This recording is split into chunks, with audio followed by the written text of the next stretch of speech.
Hey,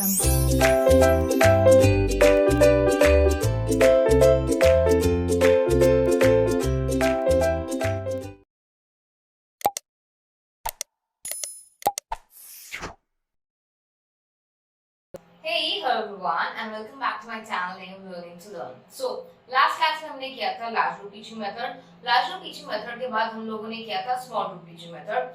small group teaching method में हमने start किया था with group discussion, panel discussion और सेमिनार मेथड। ये 3 हमने कर लिए थे। आज हम और 3 मेथड्स फटाफट कर लेते हैं।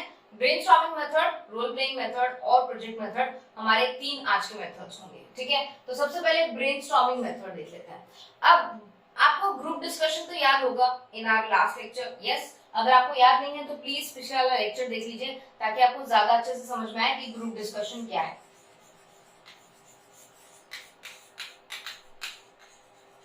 ओके, ग्रुप डिस्कशन में क्या होता था कि 5-4 लोगों को, 5-4 स्टूडेंट्स को एक साथ बैठा के हम लोग एक टॉपिक देते थे। वो एक डिबेट नहीं था जहां पर सारे स्टूडेंट्स अपनी अपनी बातें, अपने अपने पॉइंट ऑफ व्यू रखेंगे। So that was a simple group discussion method.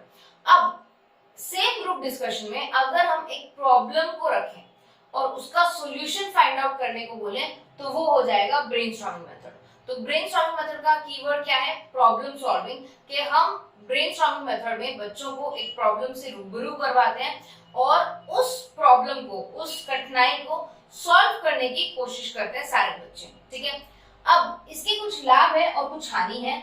लाभ क्या है कि इससे क्रिएटिव थिंकिंग इंक्रीज होती है।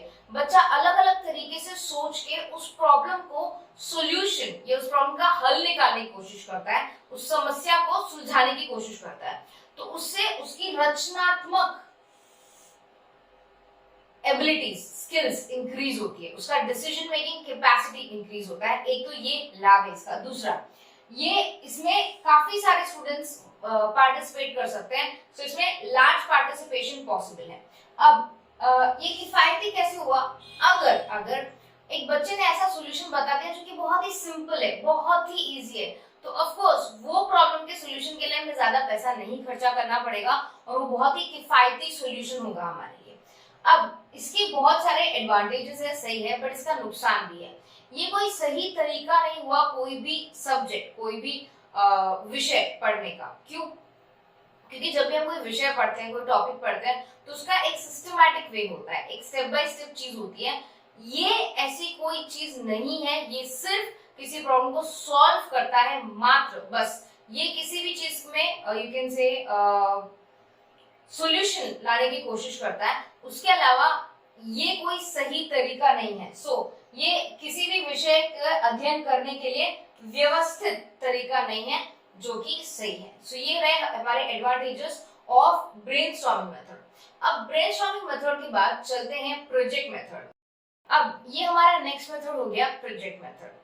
अगर आपने 6th स्टैंडर्ड में किसी प्रोजेक्ट में भाग लिया हो तो ऑफ कोर्स प्रोजेक्ट मेथड आपने खुद ही एक्सपीरियंस किया होगा। प्रोजेक्ट मेथड में क्या होता है, हम 3-4 बच्चों को एक ग्रुप में डालते हैं और उस ग्रुप को एक कार्य देते हैं। लाइक आपको ये पॉइंट प्रेजेंट करना है, ये पावरपॉइंट प्रेजेंटेशन देना है, या कोई 3D मॉडल बनाना है। अगर आपको याद हो तो बचपन में आपने थर्मोकॉल से बहुत सारे मॉडल्स बना के स्कूल लेकर गए होंगे।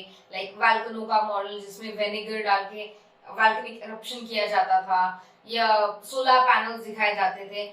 इस तरह से बहुत सारे अलग साइंटिफिक मॉडल्स हम बना के ले जाते हैं और यूजुअली ये काम ग्रुप में होता है, तो उसे हम प्रोजेक्ट मेथड कहते हैं। जब भी ऐसे कोई प्रोजेक्ट छात्रों को दिए जाते हैं, स्टूडेंट्स को दिए जाते हैं, तो उससे उनका टीम वर्क का हैबिट डेवलप होता है कि वो टीम वर्क में काम करेंगे एक साथ। तो ये उनका एक बहुत अच्छा हैबिट डेवलप होता है।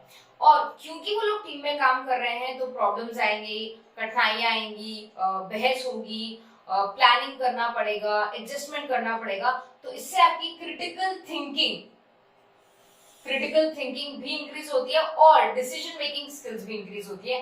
तो ये इसके 2 बहुत बड़े एडवांटेजेस हैं कि प्रोजेक्ट मेथड में कोई भी बच्चा टीम वर्क में काम करना सीखता है, क्रिटिकल थिंकिंग इंक्रीज होती है, डिसीजन मेकिंग कैपेसिटी इंक्रीज होती है, प्रॉब्लम सॉल्विंग स्किल्स, ये सारी चीजें एनहांस होती है एक बच्चे में, ये सारी आदतें और इंक्रीज होती है। वेयर एज इसमें कुछ प्रॉब्लम्स भी है, नुकसान भी है। क्या है? आपको और संसाधनों की जरूरत है। मतलब अगर आपको कोई 3D चीज बनानी है तो आपको ऑफ कोर्स गम चाहिए होगा, ग्लू, कलर्स, थर्मोकोल, पेपर, ये सारी चीजें। टाइम भी ज्यादा लगेगा, टाइम कंज्यूमिंग है, और इसमें निरंतर निगरानी रखनी पड़ेगी बच्चों की। बिकॉज ये ग्रुप में काम हो रहा है तो झगड़ा हो सकता है, प्लानिंग में मिस्टेक्स हो सकते हैं, एडजस्टमेंट की प्रॉब्लम्स आ सकती हैं।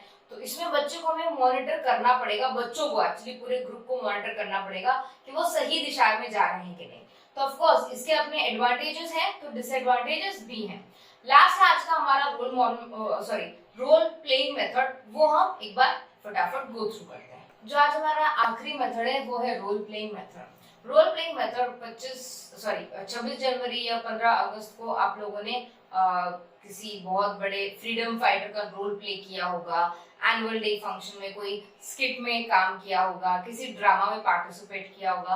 तो वो है हमारा role playing method. Role playing method में क्या होता है कि आप किसी और पर्सन को परफॉर्म करते हैं, एक्टिंग करते हैं, वहां पर उन्हीं के जैसे बनकर दिखाते हैं, ठीक है। तो वो होता है role playing method. Role playing method के बहुत सारे एडवांटेजेस हैं तो डिसएडवांटेजेस भी हैं। एडवांटेजेस क्या है? सबसे पहले इससे वास्तविक जीवन की स्थितियों को समझने में मौका मिलता है। इससे बच्चे को उस पर्सन के बारे में पता चलता है कि वो पर्सन किस सिचुएशन से आया था, वो पर्सन के बारे में और डेप्थ नॉलेज मिलती है बच्चे को। बच्चा और समझ पाता है कि ओके, इस पर्सन में, इस सिचुएशन में ऐसे हुआ था। तो यहाँ पर एक डीपर लेवल ऑफ नॉलेज की रिक्वायरमेंट होती है जो एक बच्चे को मिलती है। दूसरा, यहाँ पर ये तत्काल प्रतिक्रिया, यहाँ पर जो भी बच्चा है वो इमीडिएटली फीडबैक देता है, इमीडिएटली रिस्पॉन्ड देता है कि मैम ये ऐसे क्यों, ये वैसे क्यों। तो यहाँ पर जो पार्टिसिपेशन का लेवल होता है वो काफी हाई होता है। तीसरा, सभी की भागीदारी। सभी नहीं बोल सकती मैं, क्योंकि क्लास में सारे बच्चे पार्टिसिपेट नहीं कर सकते, तो ज्यादातर बच्चे पार्टिसिपेट यहाँ पर जरूर कर सकते हैं। जैसे एक स्किट में सपोज 15 बच्चे हैं तो आधी क्लास तो पार्टिसिपेट कर ही सकती है। नेक्स्ट, एक समस्या को सुलझाने का प्रॉब्लम सॉल्विंग स्किल्स। समस्या को सुलझाने के लिए जो स्किल्स रिक्वायर्ड होती है वो इंक्रीज होती है एक बच्चे में, और यहाँ पर आपकी दृष्टिकोण चेंज होता है, जो कि बहुत ही बड़ी बात है। यहाँ पर हो सकता है एक बच्चे का दृष्टिकोण टोटली अलग था और रोल प्लेइंग के बाद वो काफी हद तक चेंज हो जाता है, जो किसी और मेथड से चेंज करना थोड़ा मुश्किल है।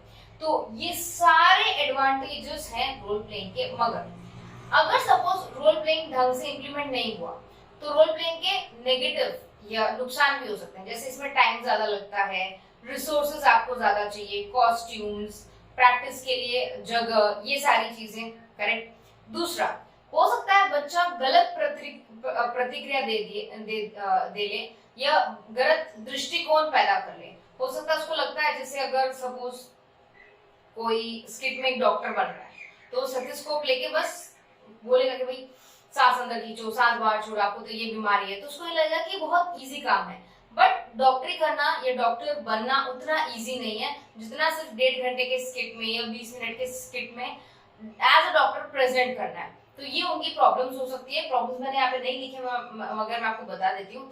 नुकसान ये हो सकते हैं कि आपको ज्यादा संसाधनों की जरूरत है, टाइम कंज्यूम होगा और गलत प्रतिक्रिया भी हो सकती है बच्चे की, या गलत दृष्टिकोण भी बच्चा पैदा कर सकता है। तो ये रहे हमारे आज के लेसन्स। अब जब हम नेक्स्ट क्लास में मिलेंगे तब हम स्मॉल ग्रुप टीचिंग के बाकी मेथड्स कंप्लीट करके फिर इंडिविजुअलाइज मेथड पे चले जाएंगे। आई होप आपको एक लेक्चर अच्छा लगा हो। अगर आपको कोई भी डाउट हो तो प्लीज पूछिएगा। Take good care of yourself, study hard, bye everyone.